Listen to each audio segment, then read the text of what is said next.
93 hits, 63 runs, 10 home runs, and 48 RBIs. I think we need a K right here. And we got one. He retires the side. It's clear that Nolan's kids know a legend when they see one. So into the 300th win time capsule climbed Reese's older brother, Reed. Well, here we are as we're going into the bottom of the 6th inning here at Rangers baseball. We have along with us our game analyst, Reese Ryan. Reese, let me ask you a couple questions. What do you think of the game so far? Well, I'm pretty excited, and I'm glad he's got a few runs to work with. I think we got a real good shot at it. Bill, what do you think is going to start this guy off with? Curveball. All right. Bill says start him off with a curveball. Sheffield digs into the box. The windup and the pitch. Fastball on the outside corner. Oh, balls, 1 strike. Bill, what do you think about that pitch? It was a hard curveball. Oh, it was a hard curveball there on the outside corner. All right.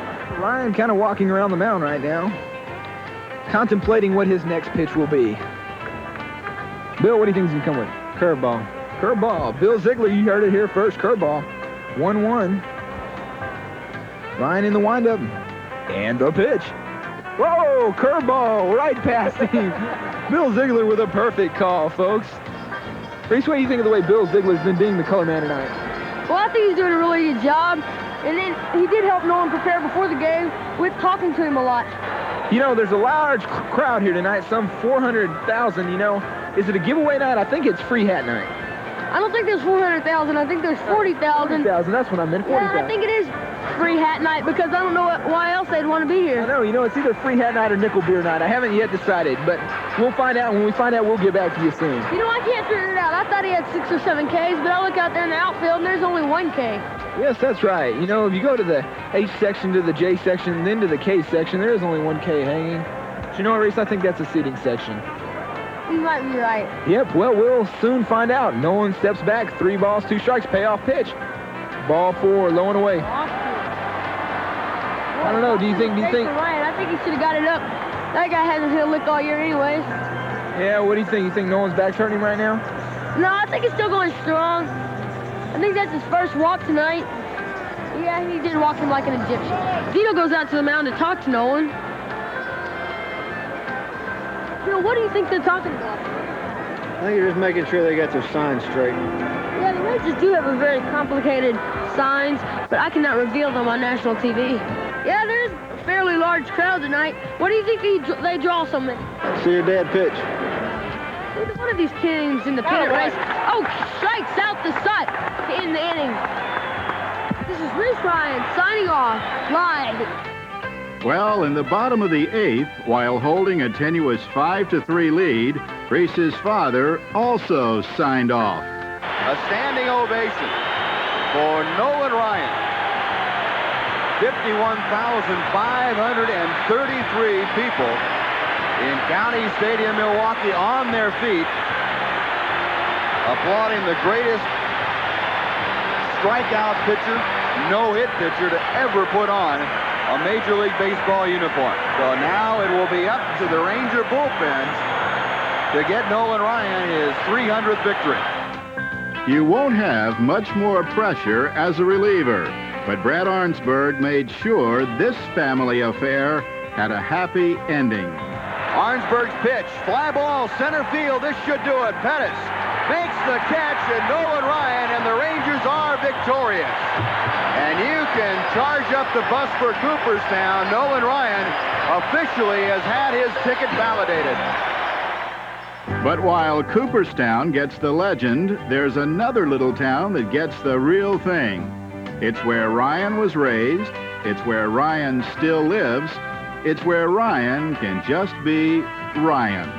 He can walk down to the post office and people just say, "Hi, Nolan." He's usually in blue jeans and a checkered flannel shirt with cow manure on his boots, and as he goes about out. And this is the art that he represents. And yet he's got $1 million probably in his pocket at the time. But you don't know this, and you don't want to know it. He's just Nolan.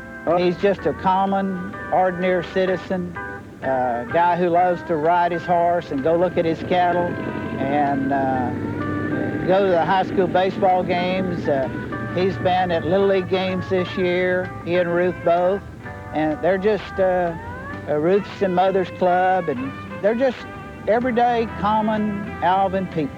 Recently, my grandfather passed away, and they sent flowers. You know, even though they were out of town, very busy, they don't forget things like that. They're very concerned and interested in people that work for them. Nolan gives a lot to this community. Nolan gives a lot more than the community's ever given Nolan. 6 years ago, he came to us and started a baseball fundraising scholarship fund through a golf tournament.